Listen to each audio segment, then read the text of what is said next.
미나 씨, 전 복수하려는 게 아니에요. 그냥 저는 제 삶을 살고 싶은 거예요. 알아. 나도 이제 알아. 우리가 너한테 너무 많은 걸 빼앗았어. 두 사람은 한참을 말없이 차를 마셨습니다. 어색했지만 전처럼 냉랭하지는 않았어요. 미나가 자리에서 일어나며 말했습니다. 지훈아, 나 가끔 들러도 될까? 그냥 차 한잔하러. 지훈은 잠시 생각하다가 대답했어요. 네, 그러세요. 미나가 나간 뒤 지훈은 미나가 가져온 화분을 바라보았습니다. 작은 다육식물이었지만 튼튼하게 살아있었어요. 지훈은 화분에 물을 주며 생각했습니다. 용서는 아직 아니야. 하지만 이해하려고 노력은 해볼 수 있겠지. 지훈의 마음속 얼음이 조금씩 아주 천천히 녹기 시작했습니다. 완전히 녹는 데는 시간이 필요했어요. 하지만 그 시작은 이미 이루어지고 있었습니다. 그렇게 조금씩 변화가 생기던 어느 날이었습니다. 지훈은 새벽 5시에 일어나 양재동 꽃 시장으로 향했어요. 일주일에 2번씩 꽃을 사러 가는 날이었습니다. 시장에서 싱싱한 장미와 백합을 사고 돌아오는 길, 지훈은 시댁 근처를 지나게 되었습니다. 원래는 다른 길로 가려 했는데 길이 막혀서 어쩔 수 없이 그쪽으로 돌아가야 했어요. 오전 8시쯤 시댁 근처 재래시장을 지나가는데 갑자기 비명소리가 들렸습니다. 살려주세요. 도둑이야. 지훈은 차를 급히 세웠어요. 소리가 들린 쪽을 보니 좁은 골목이었습니다. 지훈은 차에서 내려 골목 쪽으로 달려갔어요.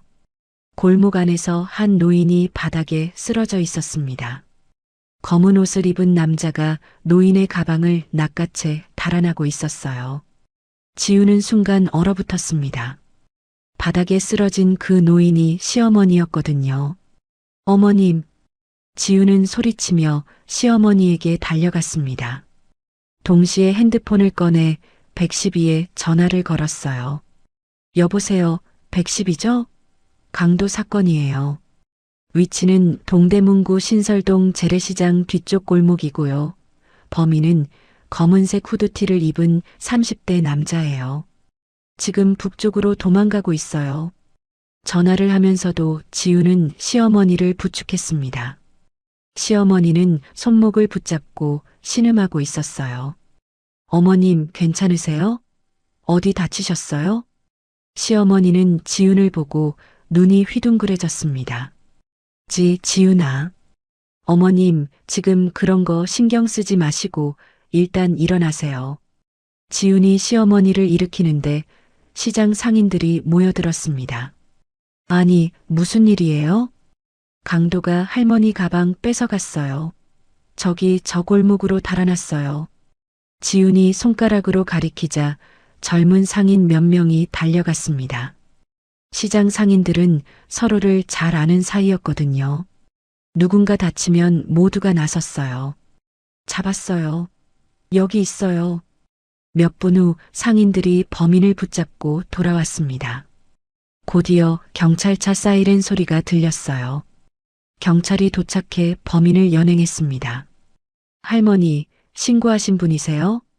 경찰이 지훈에게 물었습니다. 네, 제가 신고했어요. 근데 저희 어머님이 손목을 다치셨는데 병원에 먼저 모셔가도 될까요? 네, 괜찮습니다. 나중에 연락드릴게요.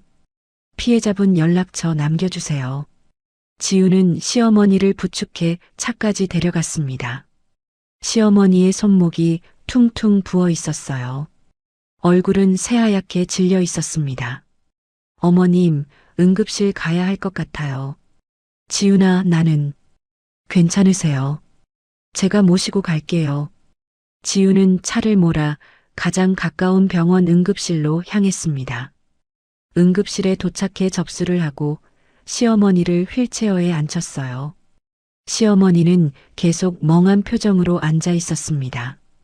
환자 보호자분이세요? 간호사가 물었습니다. 네, 제가 며느리예요. 어르신 상태 보니까 손목 골절이 의심돼요. 엑스레이 찍어봐야 할 것 같아요. 엑스레이를 찍고 결과를 기다리는 동안 지우는 시어머니 옆에 앉아 있었어요. 시어머니의 손이 떨리고 있었습니다. 지우는 가만히 시어머니의 손을 잡아주었어요. 어머님, 괜찮으세요? 이제 안전해요. 시어머니는 지훈의 손을 보다가 고개를 들어 지훈을 바라보았습니다.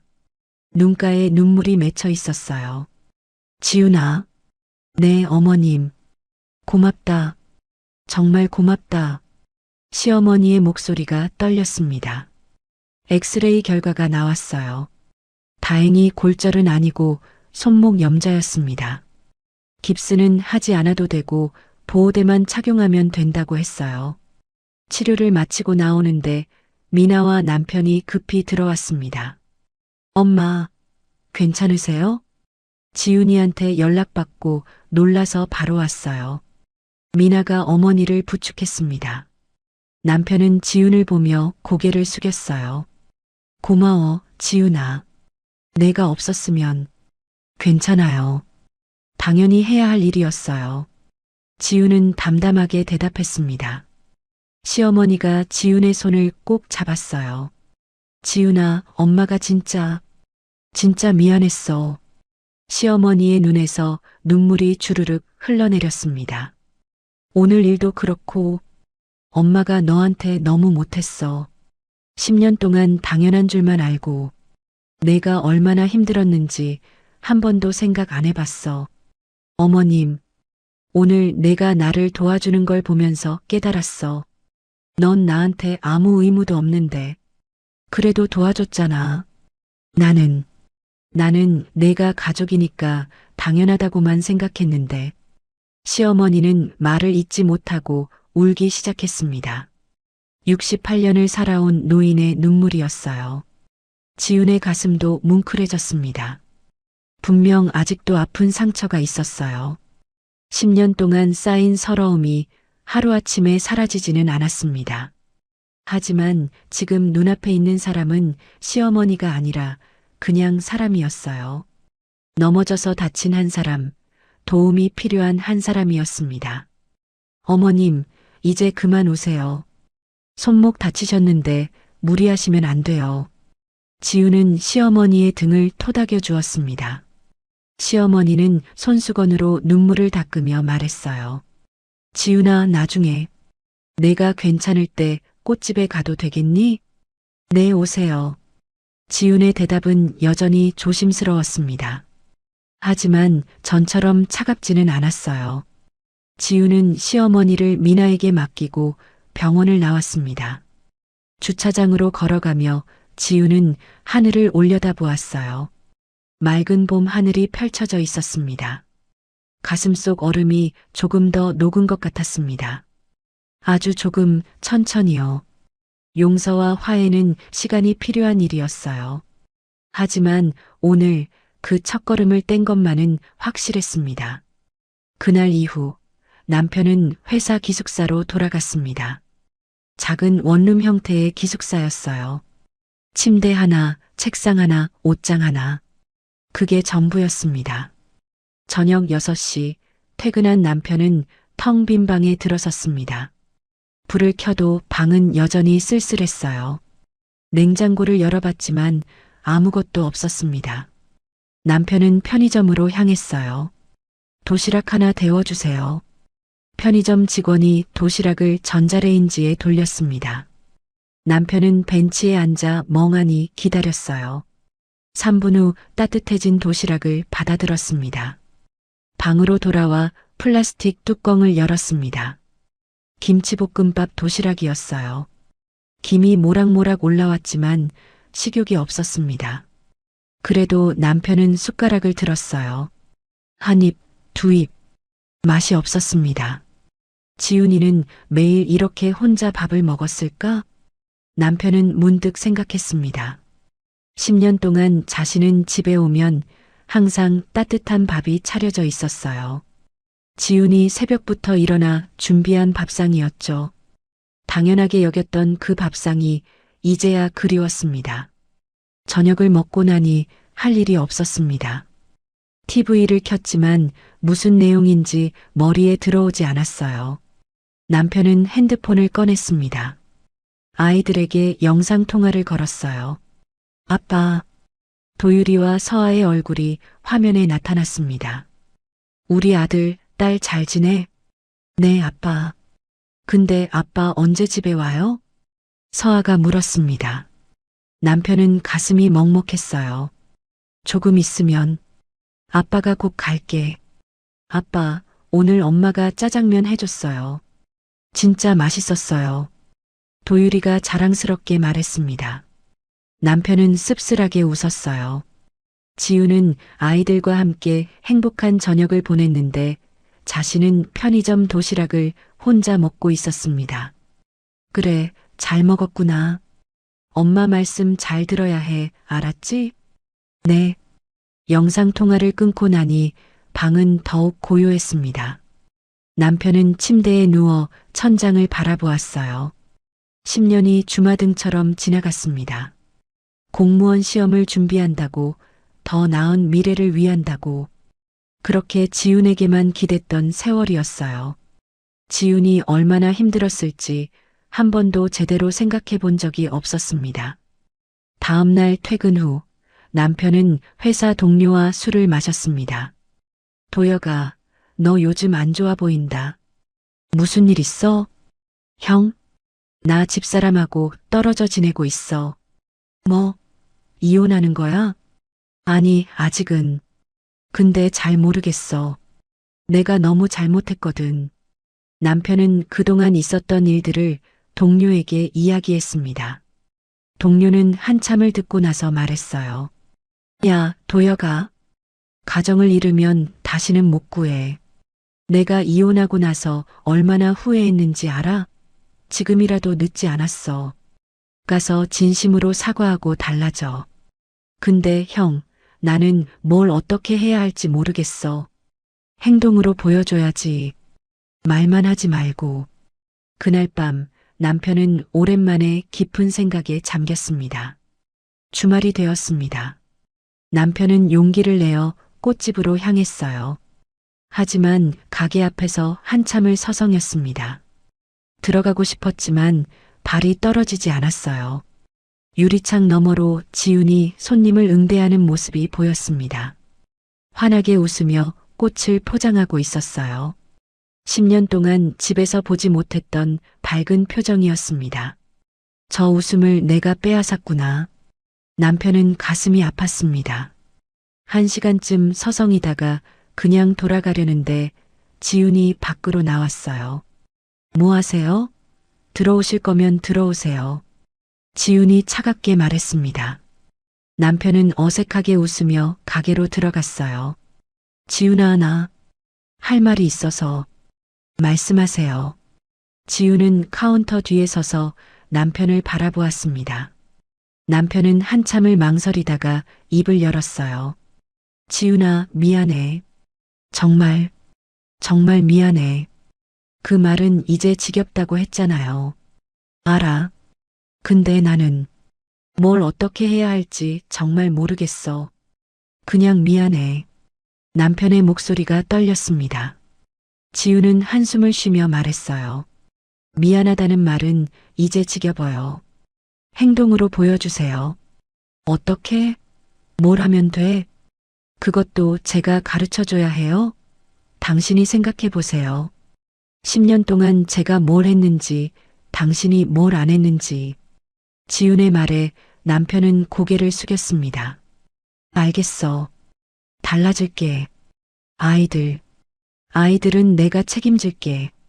학원비도 내가 내고 주말마다 데리고 나가서 놀아주고. 진짜요? 응. 아빠로서 최소한 아빠 역할은 제대로 할게. 지우는 잠시 남편을 바라보다가 고개를 끄덕였습니다. 알겠어요. 그럼 이번 주 토요일부터 아이들 데리러 오세요.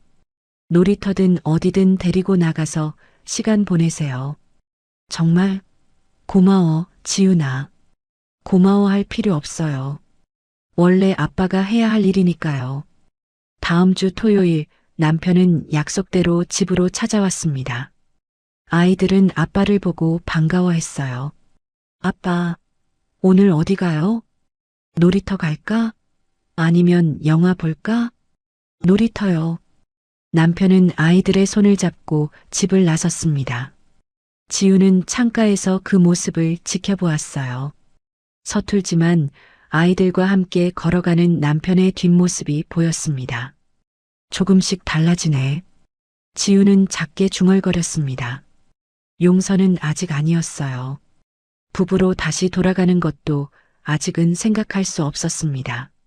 하지만 남편이 아빠로서 역할을 하는 건 나쁘지 않았어요. 저녁 무렵 남편이 아이들을 데리고 돌아왔습니다. 아이들의 얼굴이 상기되어 있었어요. 엄마, 오늘 아빠랑 그네도 타고 시소도 탔어요. 재미있었어? 네, 진짜 재미있었어요. 남편은 지훈을 보며 조심스럽게 말했습니다. 다음 주에도 데리러 와도 될까? 네, 오세요. 남편이 돌아간 뒤 도유리가 엄마에게 물었습니다. 엄마, 아빠랑 다시 같이 살 수 있어요? 지우는 아들을 안아주며 말했어요. 천천히 생각해 볼게, 도유라. 엄마도 아직 잘 모르겠어. 근데 오늘 아빠 많이 달라진 것 같았어요. 지우는 창밖을 바라보았습니다. 변화는 조금씩 오고 있었어요. 아주 천천히 하지만 확실하게요. 그렇게 몇 달이 흘렀습니다. 어느덧 다시 설날이 다가왔어요. 작년 설날 지훈이 국냄비를 업고 나온 지 꼭 1년이 되는 날이었습니다. 명절 일주일 전 시어머니한테서 전화가 왔습니다. 지훈은 잠시 망설이다가 전화를 받았어요. 지훈아, 나야. 네, 어머님. 그게 이번 설날 말인데 지훈이는 편하게 와. 우리가 음식 준비할게. 지훈은 귀를 의심했습니다. 시어머니가 직접 음식을 준비하겠다고요? 어머님 괜찮으세요? 손목은 다 나으셨어요? 응, 다 나았어. 그리고 미나랑 동서도 와서 도와주기로 했어. 지훈이는 그냥 아이들하고 편하게 와. 알겠습니다, 어머님. 전화를 끊고 나니 믿기지 않았습니다. 10년 만에 처음 듣는 말이었거든요. 설날 아침 지훈은 여유롭게 일어났습니다. 새벽 4시에 일어나지 않았어요. 7시에 눈을 뜨니 창밖으로 햇살이 따스하게 들어왔습니다. 엄마, 오늘 할머니 댁 가요? 서아가 물었습니다. 응, 가야지. 근데 천천히 준비하자. 지우는 아이들과 함께 느긋하게 아침을 먹었어요. 토스트에 계란을 부쳐 먹고 우유를 마셨습니다. 급하지 않았어요. 10시쯤 준비를 마치고 집을 나섰습니다. 작년에는 새벽 4시에 일어나 시장을 갔었는데 올해는 11시에 시댁으로 향했어요. 시댁에 도착하니 미나가 현관에서 나왔습니다.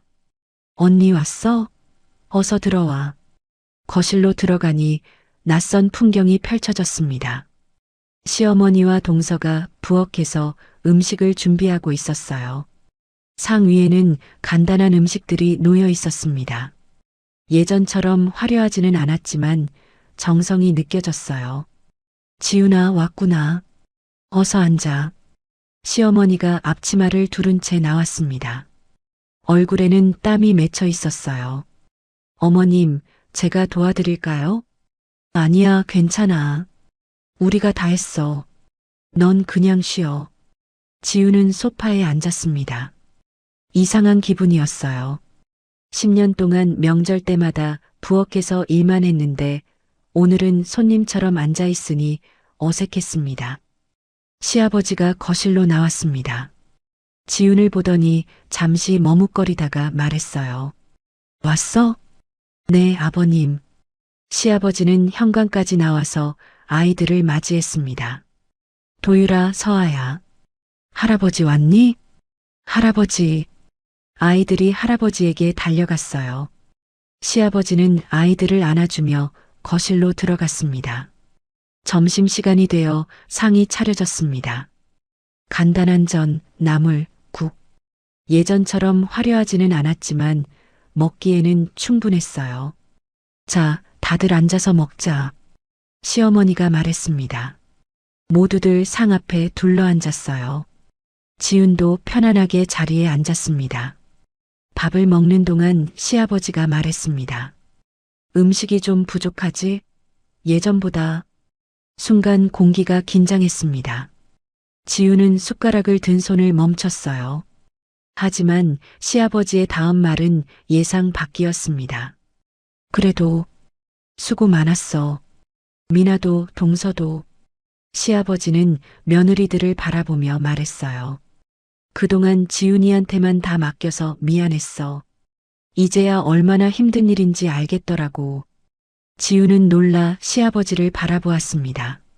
시아버지는 지훈 쪽을 보며 조심스럽게 말을 이었어요. 지훈이, 작년에 내가 너무 심한 말을 했어.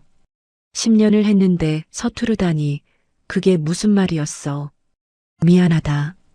70년을 살아온 노인의 사과였습니다. 지훈의 눈시울이 뜨거워졌어요. 괜찮습니다, 아버님. 아니야, 괜찮지 않아. 내가 잘못 생각했어.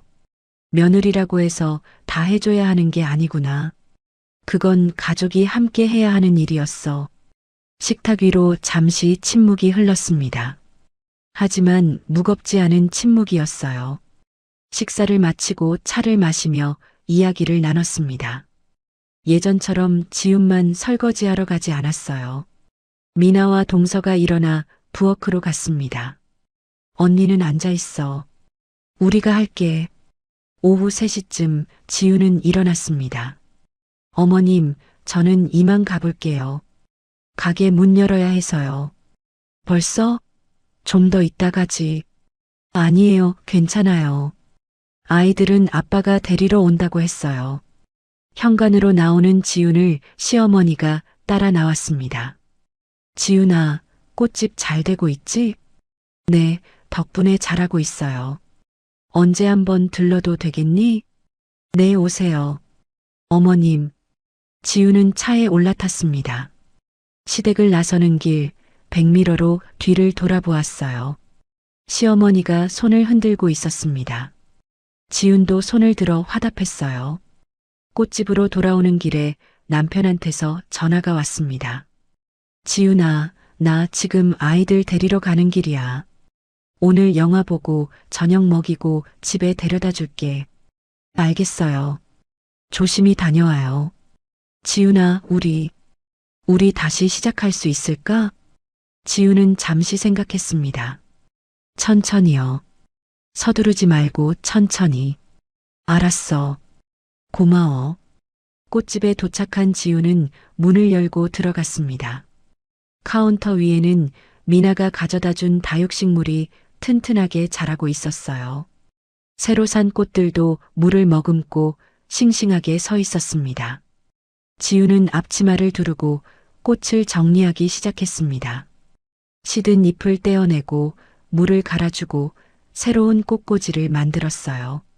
손을 움직이는 동안 마음이 편안해졌습니다. 창밖으로 해가 지고 있었습니다. 주황빛 노을이 가게 안으로 스며들었어요. 지훈은 창가에 서서 노을을 바라보았습니다. 1년 전 설날 국냄비를 엎고 나왔던 그날. 그때는 분노와 절망뿐이었어요. 하지만 지금은 달랐습니다. 지훈은 자신의 가게를 가지고 자신의 삶을 살고 있었어요. 가족들과의 관계도 조금씩 회복되고 있었습니다. 예전처럼 돌아가는 건 아니었어요. 하지만 새로운 관계, 서로를 존중하는 관계가 만들어지고 있었습니다. 남편과도 마찬가지였어요. 부부로 다시 살게 될지는 아직 모릅니다. 하지만 서두르지 않기로 했어요. 천천히 조금씩 서로를 알아가기로 했습니다. 지훈은 가게 간판을 바라보았습니다. 라일락 하루. 보랏빛 글씨가 저녁 노을을 받아 반짝였어요. 이제야 비로소 내가 살아있어. 지훈은 작게 중얼거렸습니다. 누군가의 며느리가 아니라, 누군가의 아내가 아니라, 그냥 나로서 37살 한지우는 이제야 자기 자신을 찾았습니다. 10년의 희생 끝에, 1년의 방황 끝에 드디어 한지훈으로 살아가기 시작했어요. 가게 문을 열어두니 시원한 바람이 불어왔습니다. 꽃향기가 바람을 타고 퍼져나갔어요. 지우는 미소 지으며 다시 꽃을 만지작거렸습니다. 새로운 하루가 시작될 것입니다. 라일락처럼 향기로운 하루가요.